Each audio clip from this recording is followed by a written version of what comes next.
ഇത് കണ്ടോ, ഇതാണ് നമ്മുടെ ഒരുമാതിരി സർവ്വ ലൈഫ് സ്റ്റൈൽ ഹെൽത്ത് പ്രോബ്ലത്തിനുള്ള ഒരു പരിഹാരം.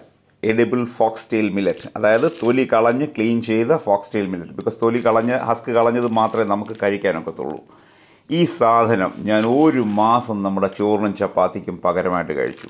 എൻ്റെ പാൻറ്റിൻ്റെ സൈസ് 40 നിന്ന് 38 ഞാൻ അനുഭവസ്ഥനാണ്.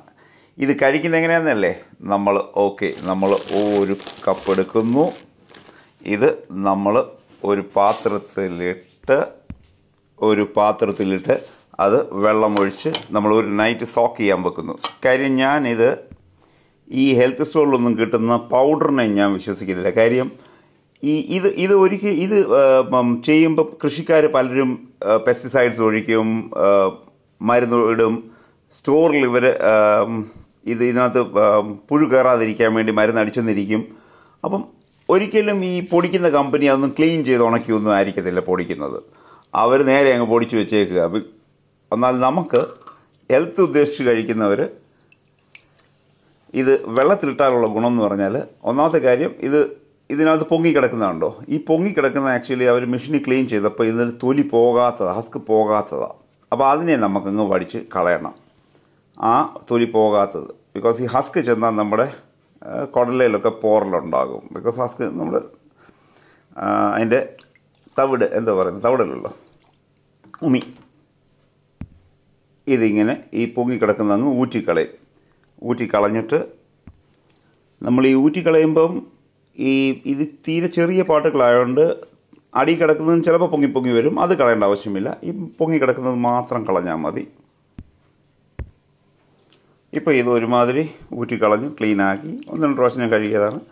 ഇങ്ങനെ ഞാൻ അങ്ങ് ഓവർനൈറ്റ് വെച്ചേക്കുന്നു. ഓവർനൈറ്റ് വെച്ചുകൊണ്ട് ഇതൊന്നും കുതിർന്ന് വീർക്കാനൊന്നും പോകുന്നില്ല, ബിക്കോസ് ഇത് വലിയ സ്ട്രോങ് സാധനമാണ്.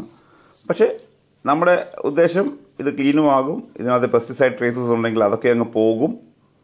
ഇനി നമുക്ക് ഒരു നൈറ്റ് കഴിഞ്ഞ് ഇവനെ കുക്ക് ചെയ്യാം. ഓക്കെ, സോക്ക് ചെയ്ത് കഴിഞ്ഞ് നമ്മളിവനെ ക്ലീൻ ചെയ്യാൻ ഇത് കണ്ടോ, ഇതിങ്ങനെ താഴോട്ട് വരും തോറും ഇതിനകത്ത് വെള്ളത്തിൽ പൊങ്ങിക്കിടക്കുന്നു ചിലതൊക്കെ. പക്ഷെ അത് നമുക്ക് കളയാൻ പറ്റത്തില്ല. അതുകൊണ്ട് തന്നെ നമ്മളൊരു അരിപ്പ വെച്ചിട്ട് ഇതെടുക്കുക.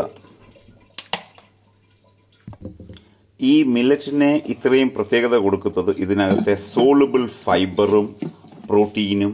ഇതിനകത്തെ കാർബോഹൈഡ്രേറ്റ് എന്ന് പറയുന്നത് ഭയങ്കര കോംപ്ലക്സ് ആണ്, അതായത് പെട്ടെന്ന് ദഹിക്കത്തില്ല. അത് തന്നെയാണ് ഇതിന്റെ പ്രത്യേകത. സോളുബിൾ ഫൈബർ, സാധാരണ ഫൈബറുമായിട്ട് തെറ്റിദ്ധരിക്കല്. സാധാരണ ഫൈബർ എന്ന് പറഞ്ഞാൽ അത് കുതിർന്ന് വീർത്ത് ഇച്ചിരി നമ്മുടെ സ്റ്റൂൾ സൈസൊക്കെ കൂട്ടത്തേ ഉള്ളൂ. പക്ഷെ സോളുബിൾ ഫൈബർ എന്ന് പറഞ്ഞാൽ അവൻ നമ്മുടെ ബ്ലഡിൽ ഡിസോൾവ് ആയി ബ്ലഡിന്റെ ബോഡിയിൽ ഓടുമെങ്കിലും നമ്മുടെ ബോഡിയിൽ പിടിക്കത്തില്ല. അതാണ് സോളുബിൾ ഫൈബർ. അതൊരു പുതിയ ഇന്നോവേഷനാണ്. ഇന്നോവേഷൻ അല്ലല്ലോ, അണ്ടർസ്റ്റാൻഡിങ് ആണ്. പുതിയൊരു അണ്ടർസ്റ്റാൻഡിങ് ആണ് സോളുബിൾ ഫൈബറിന്റെ പ്രത്യേകത. ഏതായാലും ഞാൻ അതിനെ ചൂസ് ചെയ്തത് ചൂട് കട്ടിയുള്ളൊരു പാത്രമാണ്. ആ പാത്രമാകുമ്പോൾ അടിക്ക് പിടിക്കത്തൊന്നുമില്ല, ബിക്കോസ് സ്ലോ ഫ്ലെയിമിലാണ് ഇത് കുക്ക് ചെയ്യേണ്ടത് നമുക്ക്. അപ്പോൾ നമ്മൾ ഇതിനെ സ്ലോ ഫ്ലെയിമിൽ കുക്ക് ചെയ്യാൻ വേണ്ടി ചെറിയ ബർണറിലോട്ട് വെച്ചു.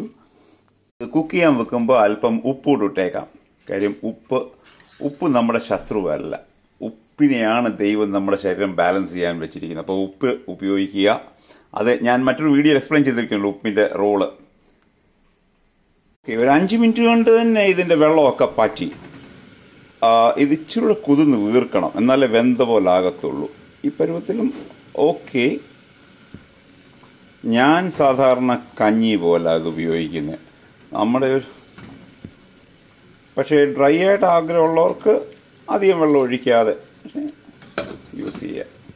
മില്ലറ്റ് കഞ്ഞി ഓൾമോസ്റ്റ് റെഡി. അപ്പുറത്തുണ്ടാക്കുന്നത് നമ്മൾ ഭാര്യ അവർക്ക് വേണ്ടിയുള്ള ചപ്പാത്തിയാണ് കേട്ടോ, നമുക്കിതാണ്. അപ്പോൾ ഇത് ഞാൻ കഴിച്ചെന്ന് പറയുന്നത് ചോറ്, ചപ്പാത്തി, ഉരുളക്കിഴങ്ങ്, പഞ്ചസാര ഇതിനെയൊക്കെ അവോയ്ഡ് ചെയ്തിട്ടാണ് ഞാൻ കഴിച്ചത്. അതായത് കാർബോഹൈഡ്രേറ്റ് എവിടെയൊക്കെ കട്ട് ചെയ്യാമോ അതൊക്കെ കട്ട് ചെയ്തു. എന്ന് വെച്ചുകൊണ്ട് പായസവും സ്വീറ്റൊക്കെ കിട്ടിയാൽ ഞാൻ അടിക്കും. ഇറച്ചിയും മീനും കൂട്ടാനും എല്ലാം വെജിറ്റബിളും എല്ലാം നോർമൽ ഡയറ്റ്, ജസ്റ്റ് അതും വയറ് നിറച്ച് തന്നെയാണ്, അത് പട്ടിണിയൊന്നുമല്ല.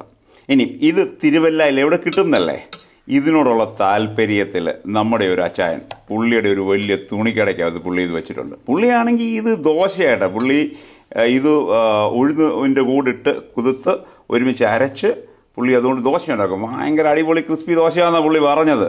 ഏതായാലും പുള്ളി ആ താല്പര്യത്തിൽ പുള്ളിയുടെ തിരുവല്ലയിലുള്ള പുള്ളിയുടെ തുണിക്കടയ്ക്കകത്ത് ഇത് വെച്ചിട്ടുണ്ട്. കിലോയ്ക്ക് വെറും 100 രൂപ. പുള്ളി 50 രൂപയുടെ ഹാഫ് കെ ജി പാക്കറ്റ്സ് ആക്കിയാണ് വെച്ചിരിക്കുന്നത്. അവിടുന്ന് കളക്ട് ചെയ്യുക. പുള്ളിയുടെ ഫോൺ നമ്പറും കാര്യങ്ങളും കടയുടെ ഇതൊക്കെ എനിക്ക് ജസ്റ്റ് പേഴ്സണൽ മെസ്സേജ് ഇട്ടാൽ മതി, ഞാൻ പറഞ്ഞു തരാം. വേണ്ടിയവർക്ക് പോയി വാങ്ങിക്കാം. ഓക്കെ, അടിപൊളി.